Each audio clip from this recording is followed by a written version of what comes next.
He was not just his brother, he was his shadow, his shield, and someday his king. Prince William did not need a crystal ball to see it coming. He watched it happen in real time, the whirlwind romance, the sudden changes, the subtle rebellion wrapped in smiles and headlines. He knew the crown came with rules, unwritten, unbreakable, and he also knew his brother was walking straight into a storm. But no matter how gently he tried to stop it, no matter how brotherly his warning, it did not matter, because by the time Prince Harry looked back, it was already too late. From the moment Prince William could walk, he knew the path ahead of him. His life was mapped out in centuries-old scripts, royal duties, state affairs, ceremonial roles. But more than that, he knew what it meant to carry the weight of legacy. Harry was different. He had room to breathe, to laugh a little louder, to live a little looser. William was raised for the palace. Harry was raised within it. Still, they were close, unbreakable, even, the kind of bond built in shared grief, public expectation, and private brotherhood. But when Harry met Meghan, everything began to shift. It was not jealousy. William had met plenty of stars, celebrities, and attention grabbers before. It was the pace, the speed at which Harry changed, as if the man William had known all his life was fading behind a curtain of flashbulbs and fascination. It wasn't about Meghan being an actress, American, or even divorced. William did not care about any of that. What he saw wasn't a woman, it was a storm, and his brother was walking straight into it. William didn't shout, he did not command, he didn't wear the crown yet, after all, he just asked.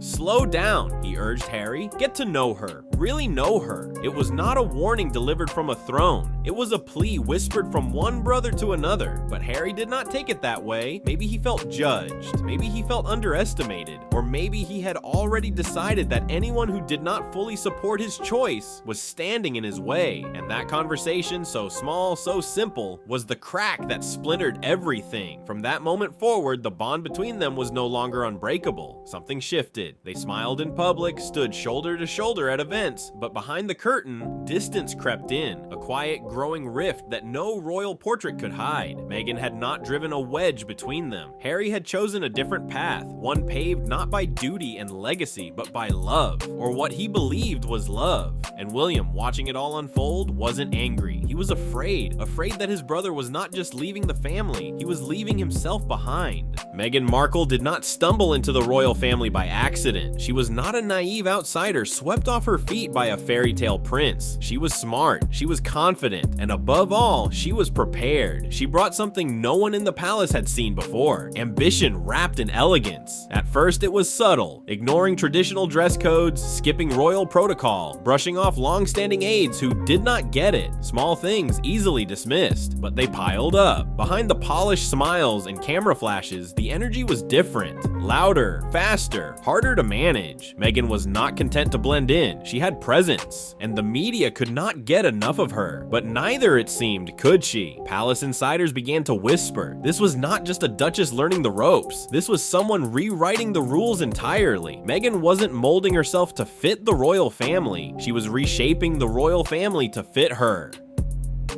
And Harry, he was not just along for the ride, he was driving it full speed ahead. To the public, it was a whirlwind romance, but to those behind the palace gates, it was something else entirely. The start of the Meghan Markle show.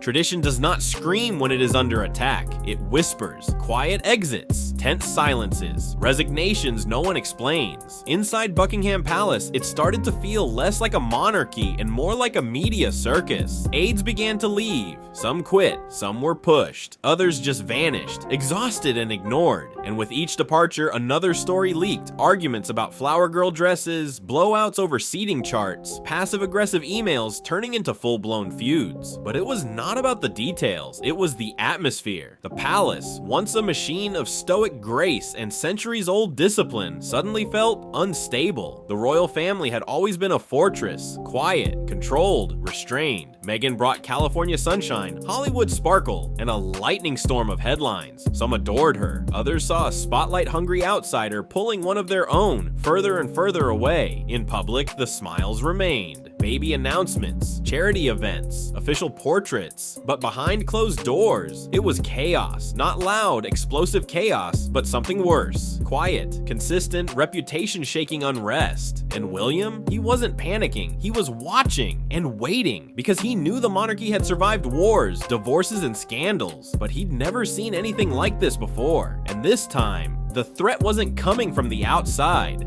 There was no grand meeting, no royal conference, no respectful warning. One day a website appeared, then a press release, and suddenly Prince Harry and Meghan Markle had stepped back from royal life. The Queen was blindsided, Charles was stunned. But William was furious, not just because they left, but because of how they left. The palace had weathered 1,000 storms, but this was different. This was an inside job. Harry and Meghan did not just resign, they rebranded. They weren't stepping down from duty, they were stepping up as something else entirely. They wanted the perks, titles, security, international respect, but not the responsibilities, not the duty, not the discipline that came with being royal. They did not want to be employees of the crown. They wanted to be freelancers, wearing crowns. The Queen, seasoned and unshaken, held the line. William, already burdened with the future of the monarchy, held his tongue. But the damage was done. The institution wasn't just dented, it was publicly humiliated. And the message sent around the world was loud and clear. We're out, and we're taking the spotlight with us.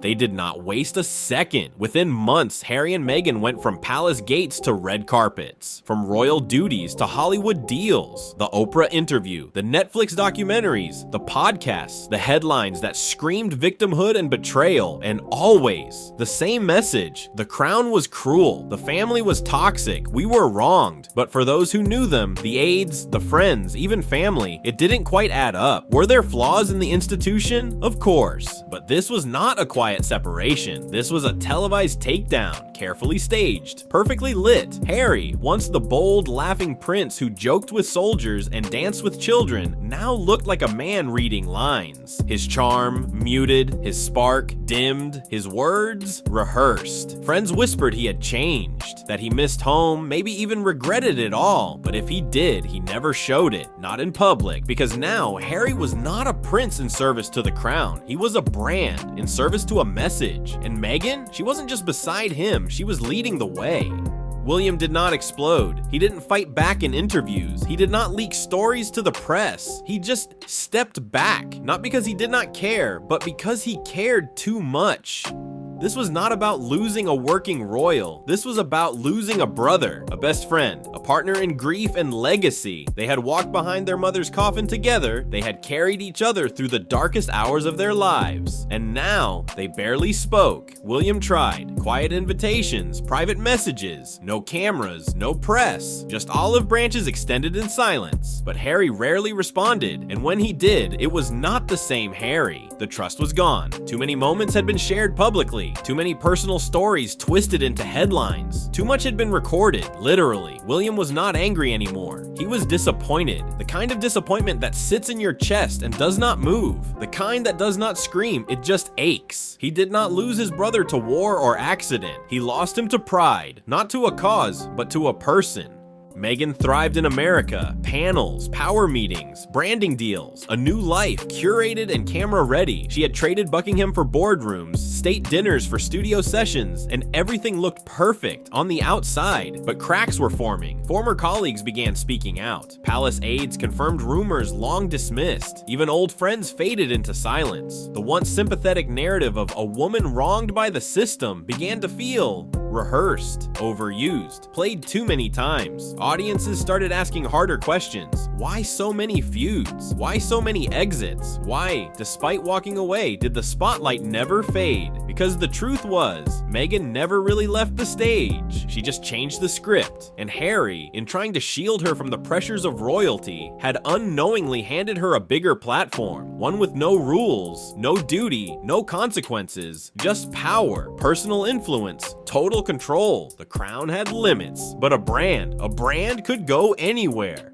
The dream of reconciliation still lingers in the minds of those who remember the brothers as they once were, shoulder to shoulder, bonded in loss, united by destiny. But the signs are not promising. The distance between them did not just grow, it calcified. William had a kingdom to serve, Harry had a brand to protect, and somewhere in the middle of those opposing worlds, the bond they once called unbreakable had vanished. Not in a dramatic explosion, but in silence. People will argue about this story for years. Who was right? Who was manipulated? Who lit the match? But the real tragedy wasn't the press tours, the documentaries, or even the royal exit. The real tragedy was the family that could not survive it. Harry traded a life of duty for a life of choice, a choice he made again and again on every stage, in every interview. Meghan traded tradition for attention and got everything she wanted. And William stood in the wreckage of it all, not angry, not bitter, just alone. He tried to save his brother, and in the end, he lost him. Because sometimes love does not look like a fairy tale. Sometimes it looks like letting go.